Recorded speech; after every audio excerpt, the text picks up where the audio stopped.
કોળપનું બધું હજી ભજનીકો ગાહે, જેટલું અપાય એટલું આપજો. એનું કારણ છે કે વિદુર નીતિમાં કીધું છે કે બહુ રૂપિયાવાળો હોય દાન ન કરે અને હાવ ગરીબ હોય ને ભગવાનનું ભજન ન કરે, આનાથી મોટો અભાગ્ય જીવ જગતના ચોકમાં બીજો કોઈ ન હોઈ શકે.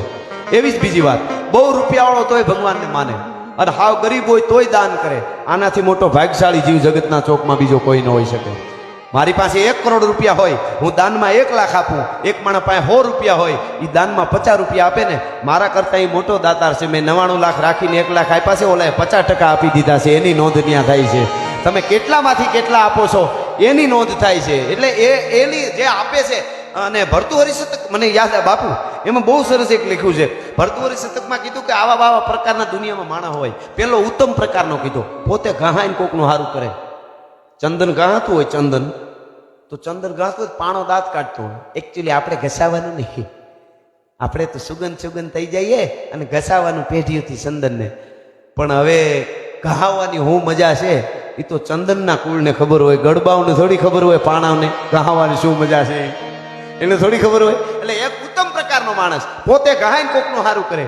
ભર્તુહરી શતકમાં કહે છે એક ઉત્તમ પ્રકારનો પેલો, બીજો મધ્યમ પ્રકારનો, પોતાનું નુકસાન ન હોય તો કોકનું સારું કરે. ઘણા એવા હોય, કોકનું મને નુકસાન નથી તો સારું કરે, મધ્યમ. ત્રીજો નીચ કીધો, પોતાને 5000નું સારું થતું હોય તો કોકનો 1 લાખનો ભૂંગળીઓ વાળી દે. બોલો, કાંઈ લેવા દેવા છે. 5000નું સારું હોય, આમે ઓલાને 1 લાખનું ભલે બજારાને પૂરું થઈ જાય.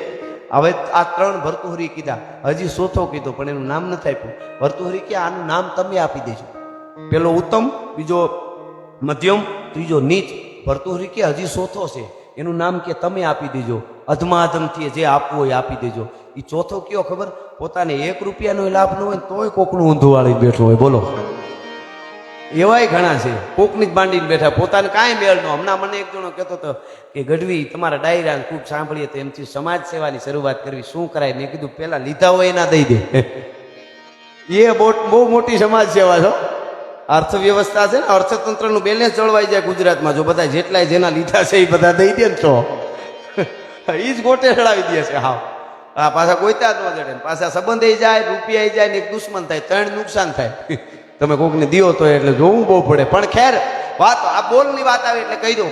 જૂના જમાનામાં એક ભાભો બપોરે વાળું ભાઈ બપોરા કરી અને લીમડો ફળિયામાં, એટલે લીમડા હેઠ ખાટલો ઢાળેલો, પસેડી પલાળીને લીમડા હેઠ હૂતો ભાભો જઈને નીંદર ઢળવા માટે હે આમ હૂતો. એમાં કાગડો ને કાગડી ઉપર લીમડા ઉપર આવ્યા અને મીડિયા ક્રાં ક્રાં ક્રાં ક્રાં કરવા. ભાભે ઘડી હાટ હાટ તાક કર્યું પણ ઉડ્યા નહીં. એટલે ઊભો થયો ભાભો, ઊભો થઈને ડગલા માંડ્યા. કઈ બાજુ? પોતાનું ઝૂંપડું હતું એ બાજુ. અને હાલતો હાલતો બોલતો ગયો, હમણાં એ કે ઝૂંપડામાં જઈ તરવાર લઈ લીમડે ચડી અને કાગડાને કાગડીને કટકા કરી નાખો. એટલું બોલીને ઝૂંપડામાં વયો ગયો. કાગડી કે ઉડી જવાયો? કાગડો કે હું ઉડી જવાય, બુદ્ધિનો બારદાન છે એ કે કાં? એ કે તરવાર લઈને આવે, લીમડે સડે, લીમડે સડીને આપણને ઝાટકા મારે અને કાપી નાખે તો આપણે હું પાકું નથી દીધી ભગવાને? કે પણ હાલો નહીં, જોવું જ છે કેવો તરવાર લઈને આવે. બોલો, ઝૂંપડામાં ગયો, ઝૂંપડામાંથી તીરકામઠું લઈ, ત્રાટું હોય ઝૂંપડાનું ત્રાટું, એ ત્રાટામાંથી ઝીણી નજરે આમ જોઈ, ઝીણી નજરે નિશાન લઈને ફડાક કરતું તીર સોટ્યું. કાગડાની છાતી હોરું ગયો, ક્રાં ક્રાં કરતો હેઠો પીડ્યો ખાટલા માથે કાગડો. કાગડી બિચારી ઉડતી ઉડતી માથે જઈને કે અરે કાગડા, હું કહેતી હતી હાલો ઉડી જાય, તું મરી ગયો, હું એકલી થઈ ગઈ. હું કહેતી હતી ને આ માણસે કે કાંઈ કરે કાંઈ,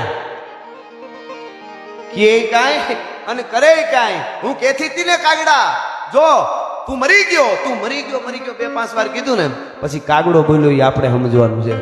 કાગડાએ શું કીધું ખબર? કાગડી, હું નથી મર્યો. કે તો કે મરી ગયો તીર મારવા વાળો. કે ઈ ક્યાં મર્યો? તો જીવે છે. કે ઈ તો ખોખું જીવે છે. કા? તો કે શબ્દ વચન પલટો સો મુઓ, કાગ મુઓ ને જાન. હા પડજો, બોલીને ફરી જાય મરી ગયેલો છે. પછી ખોખા ફરતા હોય ને ભલે ને ગમે એવી રૂપિયા વાળો હોય, ગમે એટલી ગાડીઓ ફરતો હોય, વચન પલટો સો મુઓ, કાગ મુઓ ને જાન. લેન કયો તરવાર કો અને કર ઉઠાયો બાન. જાવા ટાણે કે તું તરવાર લઈને આવું અને પાછું બોલીને ફરી ગયો અને બાણ મારી દીધું. વચન પલટો સો, 100 વર્ષ જીવે તો ખોખું ફરે છે, એમાં કાંઈ નથી. વચન પલટો સો મુઓ. એમાં અહીંયા વચનની કિંમત છે. વચન સીધી આપણે સંતો છે એ વચનમાં માને છે. સદગુરુનું વચન છે. હા, ગુરુ દક્ષિણમાં વચન આપે છે. આ વચનની જ કિંમત છે. ધરતી માથે ચાણક્યએ કીધું 3 જ રતન છે ધરતી માથે. સાચવવા જેવા 3 રત્નો, એમાં વચનને રત્ન કીધું છે. 3 જ રત્નો સાચવવા જેવા ધરતી માથે છે. પેલું અન્ન, બીજું જળ અને ત્રીજું વચન.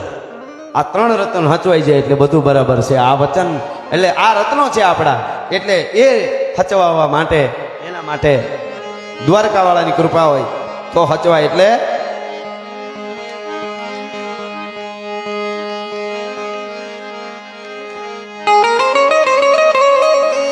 અરે ઓખો તો દુનિયાથી નોખો કહેવાય, દ્વારકાના દેવનો વાત જ નો થાય.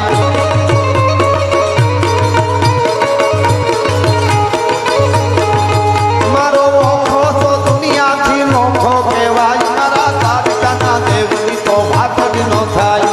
મીઠુડી ધરતીના મીઠા ભગવાન, દરિયાના ફળિયાના મીઠા ભગવાન.